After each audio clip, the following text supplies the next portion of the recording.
வணக்கம். டான் தமிழொலியின் காலை நேர பிரதான செய்தி அறிக்கைகளுடன் இணைந்திருக்கின்றோம். செய்திகள் வாசிக்கும் நான் ரவீந்திரன் நிர்மல். முதலில் உள்நாட்டுச் செய்திகள். பேரிடர் இறப்புகளுக்கு அரசாங்கமே பொறுப்பு கூறி வழக்கு தொடர எதிர்க்கட்சிகள் திட்டமிட்டுள்ளன.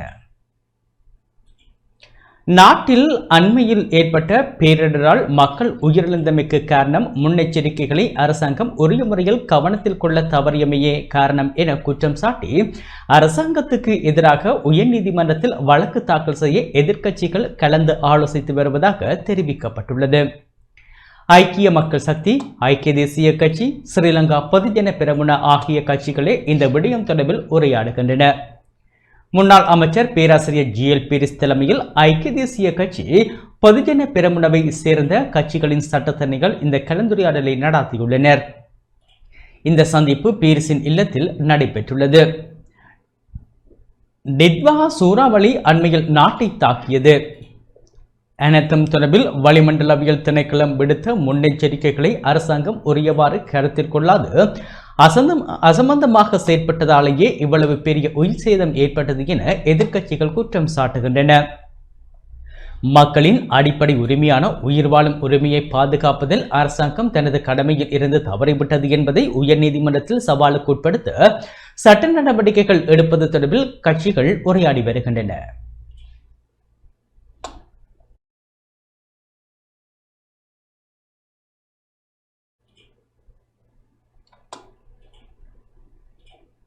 நெருக்கடியான நிலையில் இருந்து மீள்வதற்கு எடுக்கும் நடவடிக்கைகளை வெற்றி பெற செய்ய எதிர்க்கட்சிகளின் ஒத்துழைப்பை பெற்றுக்கொள்ள வேண்டும் என நாடாளுமன்ற உறுப்பினர் நாமல் ராஜபக்ஷ தெரிவித்துள்ளார்.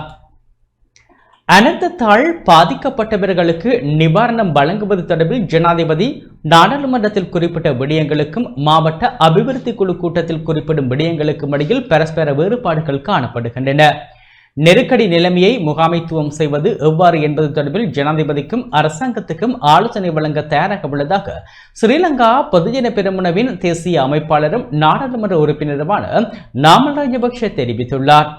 அம்பாறை மாவட்டத்தில் அனர்த்தத்தால் பாதிக்கப்பட்ட பகுதிகளை நேற்று பார்வையிட்டதன் பின்னர் ஊடகங்களுக்கு கருத்து தெரிவிக்கையில் இவ்வாறு குறிப்பிட்டார்.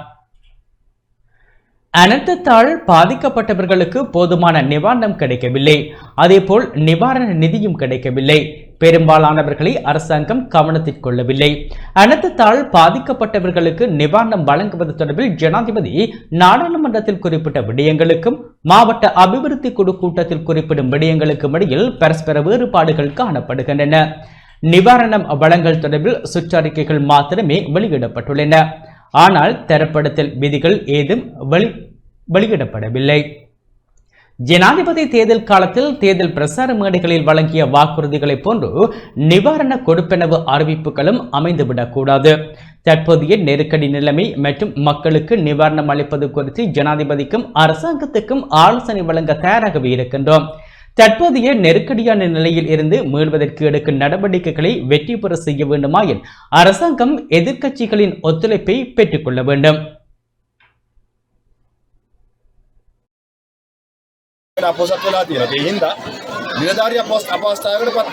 ජනාධිපතිවරයා පාර්ලිමේන්තුවේ එකක් කියනවා. දිස්ත්‍රික් කමිටුව වලට ඇවිල්ලා තව කාරණයක් කියනවා. හැබැයි ඒ මොන කාරණේ තුමා ප්‍රකාශ කරුවත් මේ ගණනය කරන්න ආකාරය පිළිබඳව ක්‍රමවේද. நாட்டில் மூடப்பட்டிருந்த பாடசாலைகள் நாளை திறக்கப்பட உள்ளன. நாட்டில் நிலவிய அனர்த்த நிலைமை காரணமாக மூடப்பட்டிருந்த பாடசாலைகள் நாளை மீண்டும் ஆரம்பிக்கப்பட உள்ளன. அதற்கமைய பாடசாலைகளை ஆரம்பிப்பதற்கான ஏற்பாடுகளை மேற்கொள்வதற்காக அதிபர்கள், ஆசிரியர்கள் மற்றும் கல்விசாரா ஊழியர்களை இன்று அழைப்பதற்கு கல்வி அமைச்சு தீர்மானித்துள்ளது. அனர்த்த நிலைமையினால் பாதிக்கப்பட்ட 147 பாடசாலைகளை நாளை மீண்டும் ஆரம்பிக்க முடியாத நிலை காணப்படுவதாகவும் கல்வி அமைச்சு குறிப்பிட்டுள்ளது. அனர்த்த நிலைமையை எதிர்கொண்ட பிரதேசங்களில் உள்ள மாணவர்கள் மற்றும் கல்விசாரா ஊழியர்களின் சீருடைகள் தொடர்பில் தளர்வான கொள்கை ஒன்றை பின்பற்றப்படும் எனவும் கல்வி அமைச்சு தெரிவித்துள்ளது.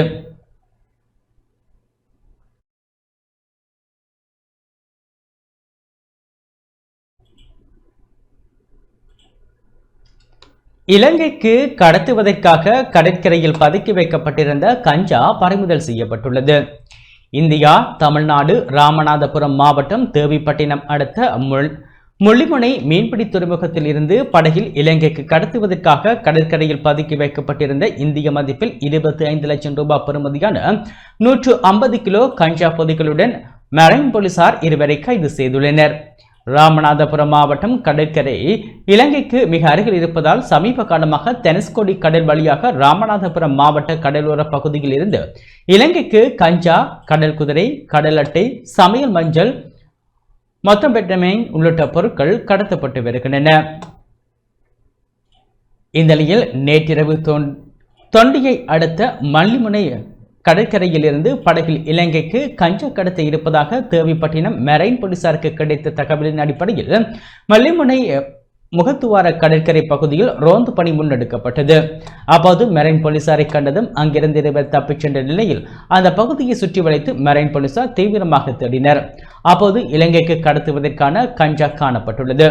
இதனையடுத்து கஞ்சா பொட்டலங்களை தேவிப்பட்டினம் மெரைன் காவல் நிலையத்துக்கு எடுத்து வந்து எடை போட்டு பார்த்தபோது அதில் 150 கிலோ கஞ்சா இருந்தது. கஞ்சாவை பறிமுதல் செய்த மெரைன் போலீசார் கடத்தலில் ஈடுபட்ட மல்லிமுனை பகுதியை சேர்ந்த இருவரையும் கைது செய்து நீதிமன்றத்தில் ஆஜர்படுத்த நடவடிக்கை மேற்கொண்டு வருகின்றனர். மேலும் பறிமுதல் செய்யப்பட்ட கஞ்சாவின் சர்வதேச மதிப்பு 1 கோடி ரூபாயாக இருக்கும் என மரைன் போலீஸ் நிலைய ஆய்வாளர் தெரிவித்துள்ளார்.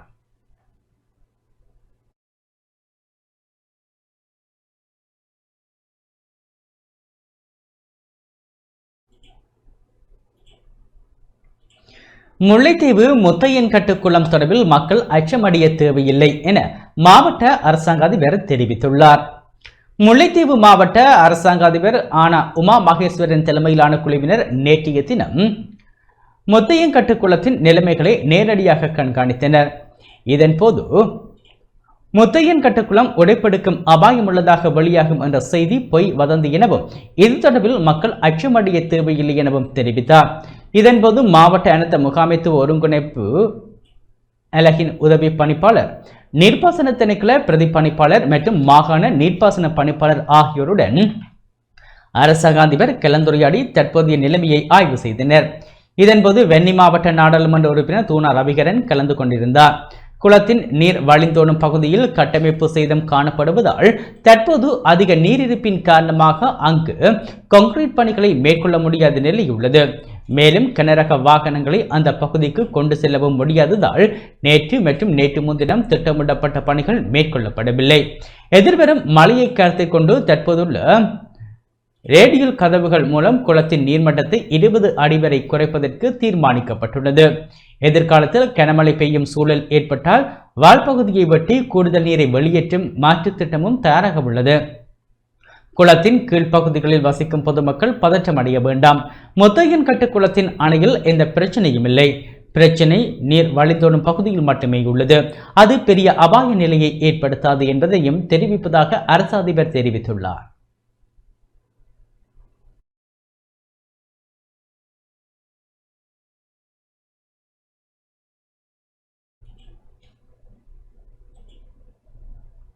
யாழ்ப்பாணத்தில் என்று தனியும் நூல் வெளியீட்டு விழா நேற்று இடம்பெற்றது.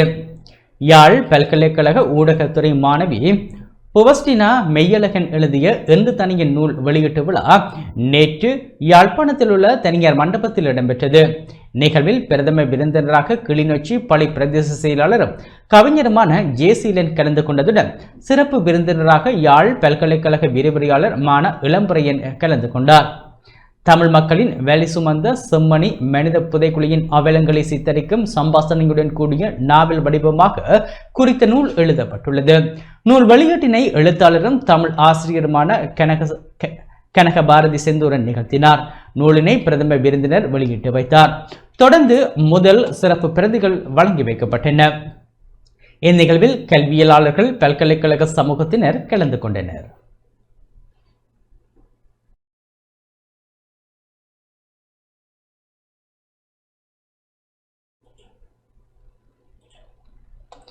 திருகோணமலை மூதூரில் கசிப்பு காய்ச்ச பயன்படுத்தப்படும் கோடாவுடன் ஒருவர் கைது செய்யப்பட்டுள்ளார்.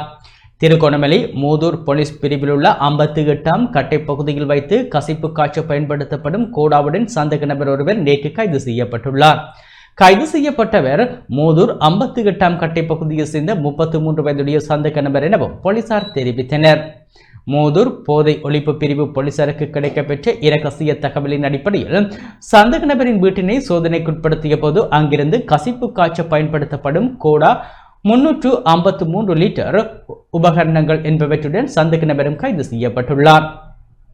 கைது செய்யப்பட்ட சந்தேக நபரை மூதூர் நீதவான் நீதிமன்றத்தில் ஆஜர்படுத்துவதற்கான ஏற்பாடுகளை மூதூர் போலீசார் முன்னெடுத்துள்ளனர்.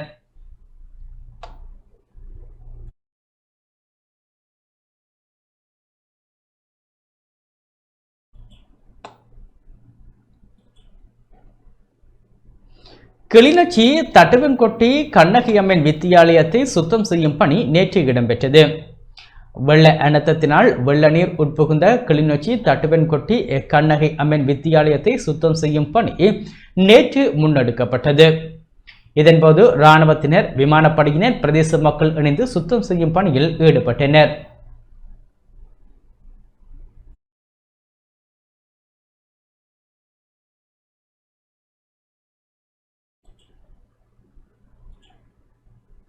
யாழ்ப்பாணம் சந்நிதியான் ஆச்சிரமத்தால் முல்லைத்தீவில் உலர் உணவு பொதிகள் வழங்கி வைக்கப்பட்டன.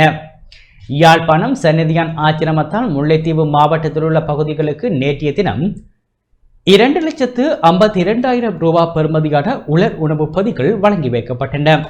புதுக்குடியிருப்பு பிரதேச செயலக நிர்வாகத்தில் உள்ள தேராவில், இளங்கோபுரம், மாணிக்கபுரம் கிராமங்களில் உள்ள 63 குடும்பங்களுக்கு இவ்வாறு உதவிகள் வழங்கி வைக்கப்பட்டன. சந்நிதியான் ஆச்சிரம முதல்வர் சாதனை தமிழன் சேனா மோகனதாஸ் சுவாமிகள் தொண்டர்களுடன் நேரடியாக சென்று உதவிகளை வழங்கி வைத்தார்.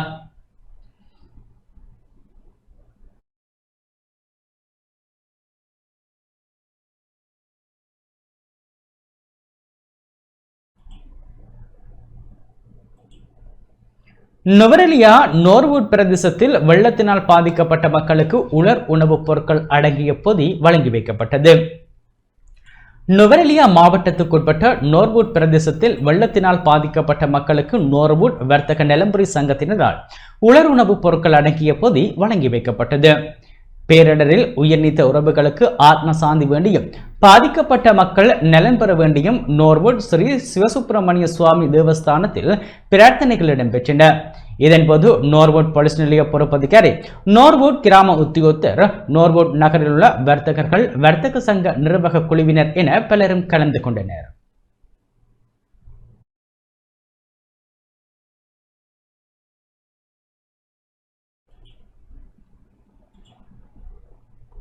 நுவரெலியா மாவட்டம் ஹட்டன் நகரில் பேரிடரில் உயிரிழந்தவர்களுக்கு ஆத்ம சாந்தி வேண்டி விசேட பிரார்த்தனை முன்னெடுக்கப்பட்டது. பேரிடரில் உயிரிழந்தவர்களுக்கு ஆத்ம சாந்தி வேண்டியும் பாதிக்கப்பட்டவர்கள் நலன் பெற வேண்டும் என கோரியும் நுவரெலியா மாவட்டம் ஹட்டன் நகரில் விசேட பிரார்த்தனை ஒன்று நேற்று முன்னெடுக்கப்பட்டது. நுவரெலியா மாவட்டத்தில் உள்ள சிவில் அமைப்புகள் ஒன்றிணைந்து உருவாக்கிய பேரிடர் நிவாரண செயலணியினரால் ஏற்பாடு செய்யப்பட்ட இந்த நிகழ்வு ஹட்டன் மணிக்கூட்டு கோபுரம் முன்பாக நடைபெற்றது. முன்னாள் நாடாளுமன்ற உறுப்பினர் மயில் வாகனம் திலகராஜ், சிவில் அமைப்புகளின் பிரதிநிதிகள், சமூக நலம் விரும்பிகள் உட்பட பெரும் எண்ணிக்கையிலானோர் இந்த நிகழ்வில் கலந்து கொண்டனர்.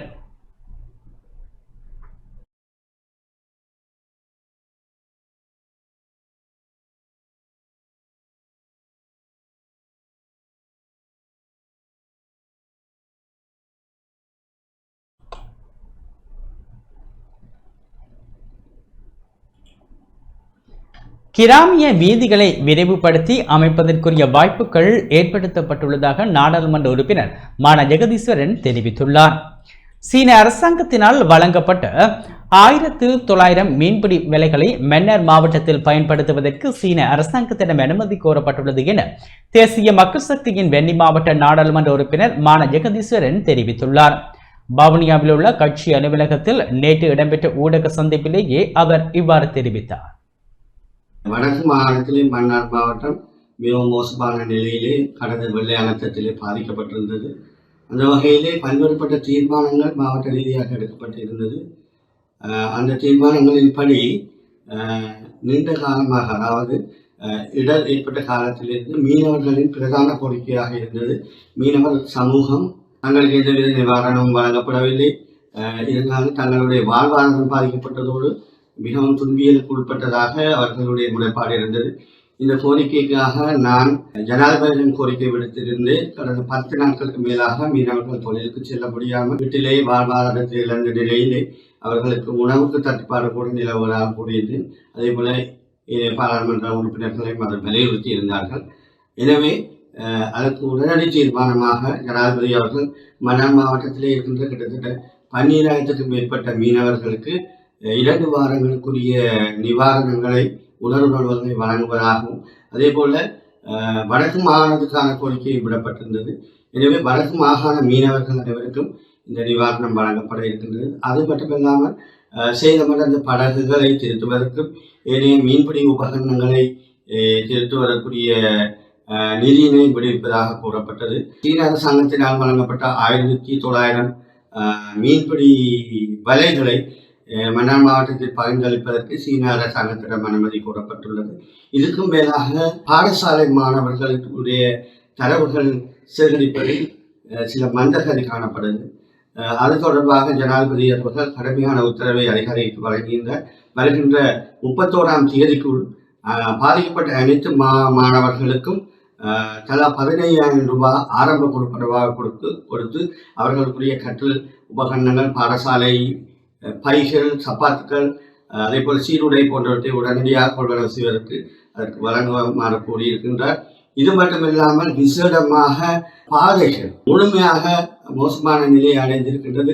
வவுனியா, மன்னார் மாவட்டங்களில் குறிப்பாக செட்டிக்குளம் போன்ற பிரதேசங்களில் கூடுதலாக பாதைகள் புனரமைக்க வேண்டியிருக்கின்றது.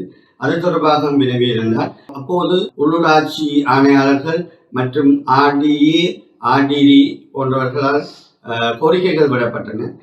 உடனடியாக தற்காலிகமாக பாதைகளை 2 வாரங்களுக்குள் புனரமைத்து கொடுக்குமாறு போக்குவரத்துக்கு, அதே போல நிரந்தர தீர்வாக கோரிக்கை விடப்பட்ட நிதியினை விடுவிப்பதற்கும் சம்மதம் தெரிவிக்கப்பட்டுள்ளது. தொடர்வது விளையாட்டு செய்தி.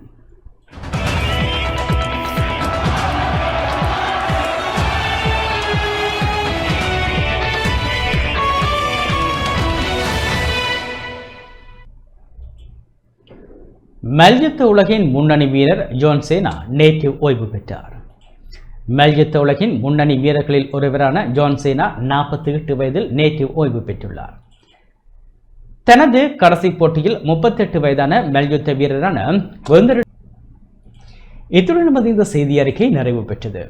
தொடர்ந்தும் எமது நிகழ்ச்சிகளுடன் இணைந்திருங்கள். வணக்கம்.